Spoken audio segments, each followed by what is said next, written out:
Annick David me soumet un sujet que je ne connaissais pas mais qui m'intéresse, que je trouve intéressant. Il s'agit de la possibilité aux États-Unis de marier des enfants à des adultes. Alors non, vous n'avez pas d'hallucination auditive. C'est un article ici qui le dit, qui nous dit que c'est le secret le mieux gardé d'Amérique. Et on nous dit donc qu'en moins de 20 ans, environ 300 000 mineurs ont été mariés aux États-Unis, la plupart vers 16-17 ans et parfois dès 10 ans. Alors j'avoue que ça a un peu du mal à passer chez moi. Dans 9 cas sur 10, ce sont des filles unies à des hommes adultes. La loi l'autorise, comme on peut le lire dans le magazine Elle. Bon. J'avoue que je suis surpris et je vais interroger les cartes à ce sujet pour savoir ce qu'elles peuvent me dire de ces possibilités de mariage entre des filles très jeunes et des adultes.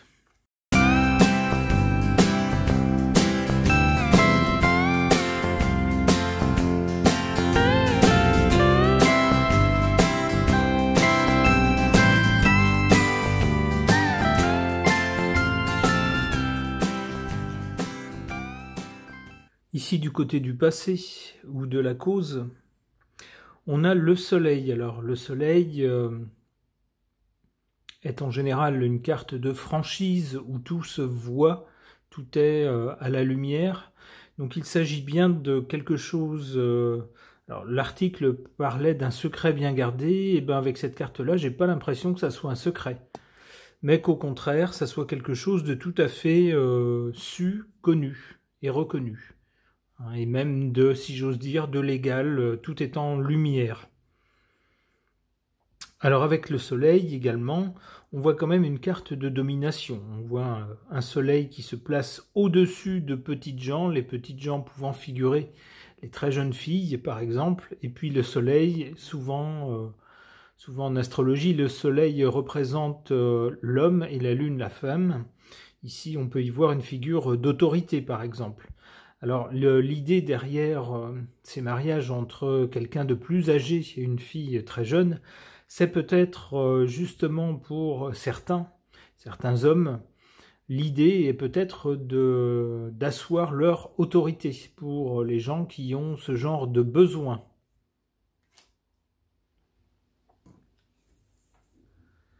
Au présent, concernant cette idée de mariage, on a la maison de Dieu, c'est-à-dire que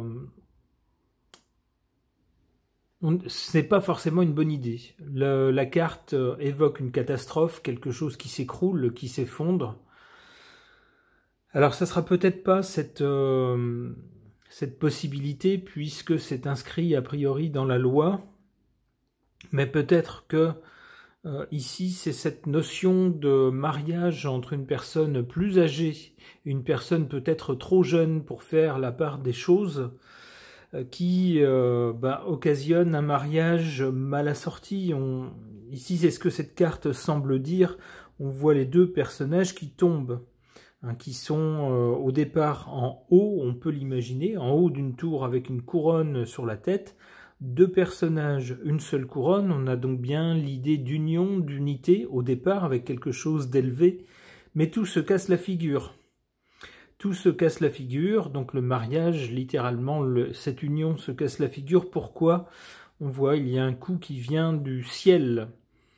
Alors on peut interpréter ça comme on veut, mais si on l'interprète de façon ésotérique, on pourrait dire que le ciel n'est pas content de ce genre d'union entre quelqu'un de plus âgé et de quelqu'un de trop jeune, peut-être, pour savoir ce qu'elle fait et pouvoir prendre elle-même, donner elle-même son consentement. Et le résultat, c'est quelque chose qui ne tient pas la route. Malheureusement, du côté de l'avenir, on a cette carte de l'ermite qui semble nous dire, avec l'ermite qui évoque toujours une notion de temps, de durée, de quelque chose qui prend du temps ou qui dure longtemps. Je pense que les lois qui permettent cela ne vont pas tomber tout de suite. Avec l'ermite, au contraire, on nous parle plutôt de tradition, de quelque chose qui dure.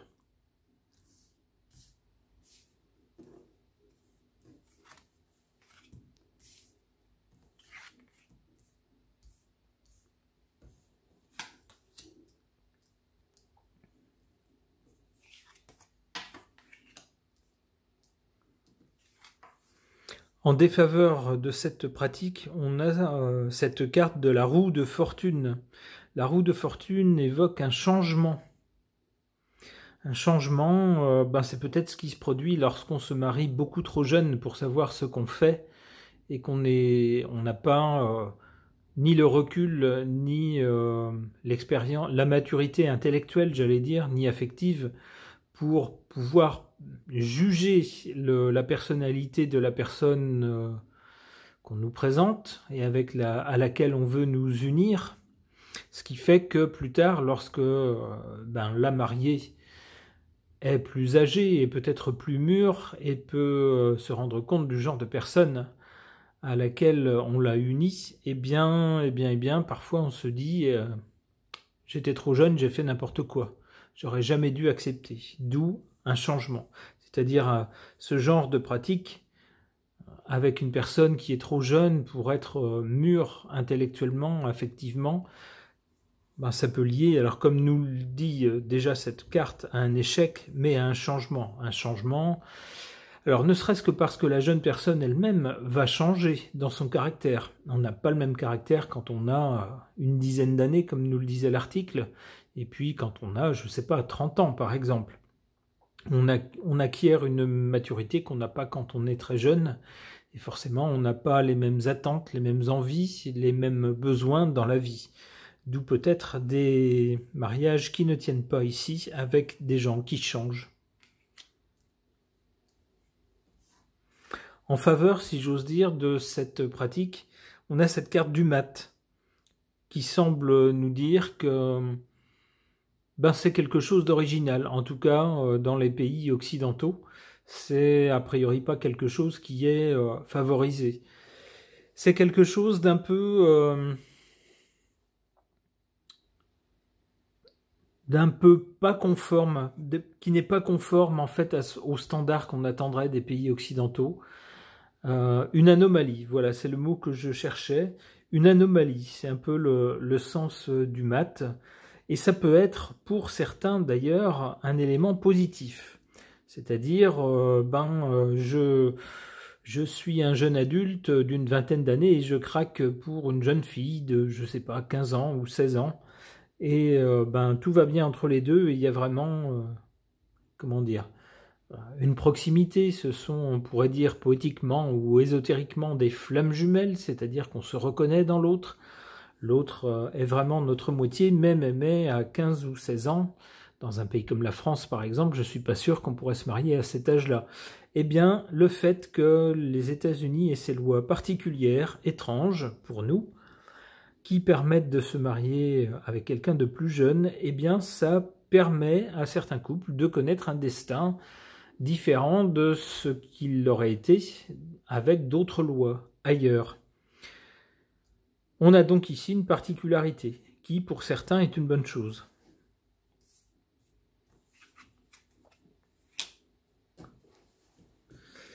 Alors, du côté de l'avenir de cette pratique, avec l'ermite, donc, je pense que c'est une tradition qui va durer avant qu'elle ne soit suspendue. Ça arrivera probablement un jour, c'est ce que la carte du pendu suggère, mais pas tout de suite. Et pas avant un certain moment, avec la carte de l'ermite entre les deux. Ok. Concernant la pratique américaine de pouvoir marier légalement un homme adulte à une femme beaucoup plus jeune, on nous parle de jusqu'à 10 ans, j'interroge ces cartes oracles des runes.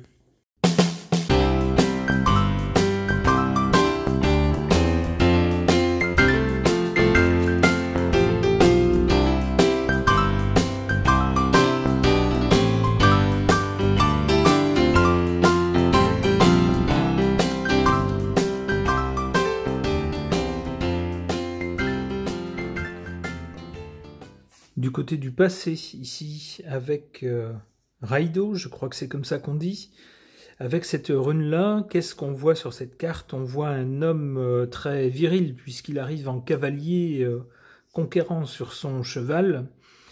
Et ça rejoint ce que je disais tout à l'heure, je pense que c'est surtout une tradition qui ne datent pas d'hier. Ce sont probablement d'anciennes lois qui n'ont jamais été révisées et qui datent du temps où les femmes étaient, d'abord où les gens se mariaient beaucoup plus jeunes que maintenant, et où surtout les femmes se mariaient très très jeunes.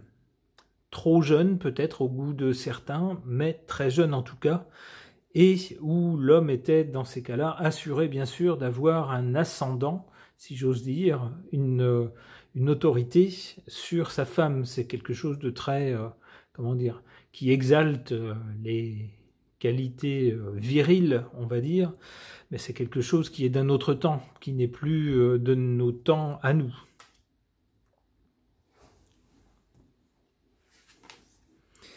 Avec cette carte ici au centre, on y voit une paisible maison, alors si j'ose dire une maison dans la prairie, concernant les États-Unis. Vous voyez la référence pour ceux qui ont regardé cette série qui a fait les beaux jours de la télévision. Eh bien, c'est bien un peu ça que je vois dans cette carte-là, c'est-à-dire quelque chose, une pratique d'un autre temps, d'un autre âge, qui se perpétue malgré tout et qui a pour but d'avoir des familles, j'allais dire un peu verrouillées dans la tradition.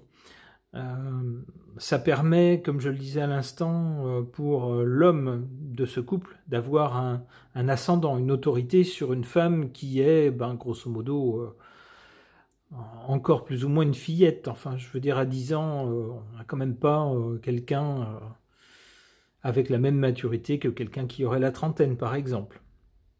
On a donc un foyer, une belle petite famille avec un foyer bien verrouillé, avec une autorité masculine bien verrouillée. Ce qui évoque quelque chose de plutôt, plutôt rural, de plutôt quelque chose de plutôt traditionnel.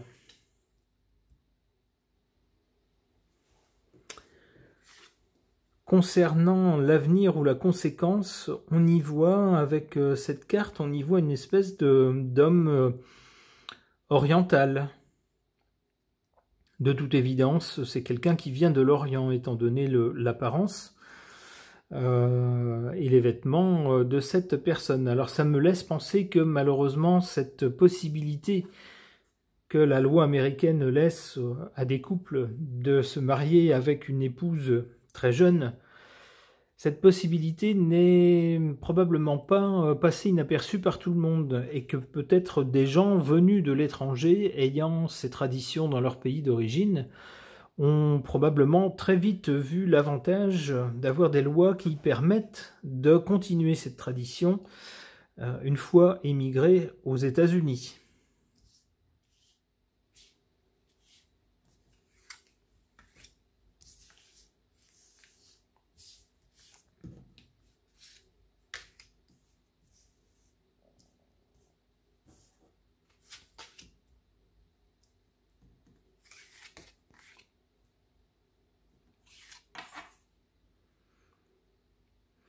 En défaveur de cette pratique, on a cette carte d'Ehwaz qui nous montre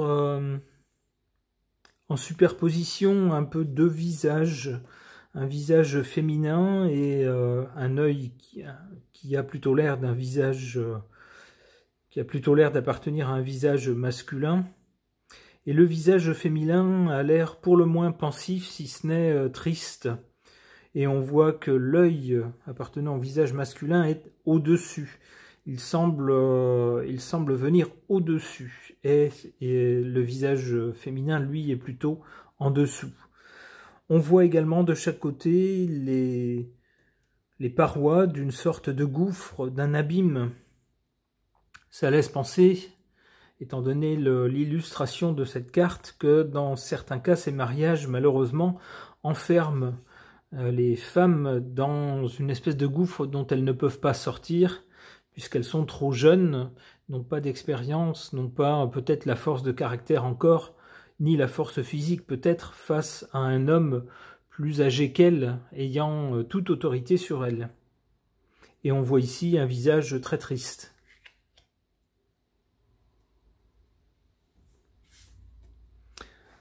En faveur de cette pratique, ou en élément fort par rapport à cette pratique, on a cette carte Dingwaz qui nous montre quoi? Qui nous montre une forteresse, quelque chose d'imprenable, d'inattaquable, avec une muraille tout autour de ce qui peut être une habitation, un temple, une construction en tout cas qui a l'air assez modeste. C'est pas un château, c'est plutôt une maison qui se trouve au milieu d'un terrain qui est cerné de murailles. Alors j'y verrai un écho à cette carte-là, et bien sûr ça prolonge cet élément-là qui est, comme je le disais tout à l'heure, fait penser à la petite maison dans la prairie, c'est-à-dire de quelque chose d'un peu rétrograde, des pratiques un peu d'un autre âge, mais qui sont, là on le voit ici, on a déjà une petite barrière. Alors l'illustration ici reprend les mêmes éléments et les renforce.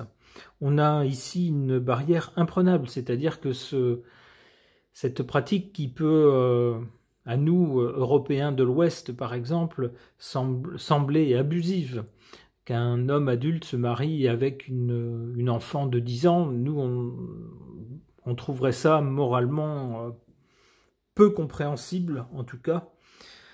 Eh bien ici, ça devient une pratique qui de toute façon est inattaquable, parce qu'il y a des lois qui le permettent. Donc content ou pas content, moral ou pas moral, c'est permis, point. Donc pour les gens, comme je le disais tout à l'heure, qui très jeunes éprouvent de l'affection l'un pour l'autre et qui ont envie de s'engager pour, du moins ils l'espèrent, je pense sincèrement tous les deux, construire leur vie ensemble, même très jeunes, c'est possible.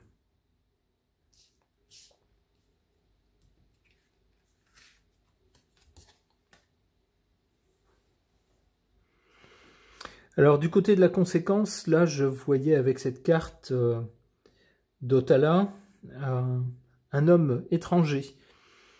Et mon interprétation c'était que des émigrés d'origine donc étrangère, fatalement s'ils sont émigrés, aux États-Unis, avaient dû montrer un certain intérêt pour cette loi qui, pour certains d'entre eux, venant de pays où cette pratique existe, de se marier avec des femmes beaucoup plus jeunes, non majeures selon nos critères occidentaux, eh bien, pour eux c'est une bonne chose, ça leur permet de continuer leur tradition. Avec cette carte d'Isa qui vient par-dessus, on voit un homme âgé avec un sceptre qui semble éclairer une vallée bien obscure. Alors l'homme âgé semble nous dire qu'il y a une question de temps, de durée, là encore. Il est possible qu'il faille du temps avant que ce genre de pratique soit éclairé. N'est-ce pas, qu'on fasse la lumière sur ce genre de pratique, qu'on analyse les conditions dans lesquelles les couples se marient et qu'on vérifie qu'il n'y a pas d'abus, que les deux personnes sont consentantes, qu'il n'y a pas peut-être d'écart d'âge qui font que l'une ne sait pas ce qu'elle fait alors que l'autre, au contraire, sait trop bien ce qu'elle fait. C'est comme ça que j'interprète cette carte. La vieillesse étant souvent synonyme de sagesse, je pense qu'il faudra du temps pour, suite peut-être à un regain de cette pratique par le fait d'étrangers émigrés. Il faudra ensuite un certain temps pour que la lumière de la sagesse soit apportée sur cette pratique. C'est comme ça que je le comprends. Une dernière carte. Avec cette carte d'Élaz, on voit un homme fort en train de forger quelque chose. Alors forger quelque chose, on voit ici le travail du fer, donc c'est pas quelque chose de facile ni de flexible. On voit que peut-être à un moment donné, il faudra forcer les choses, forcer quelque chose de nouveau, forger une nouvelle loi qui peut-être ne plaira pas à tout le monde, mais qu'on devra faire d'autorité, faire passer d'autorité. Ok, ce tirage est maintenant terminé, merci de l'avoir suivi.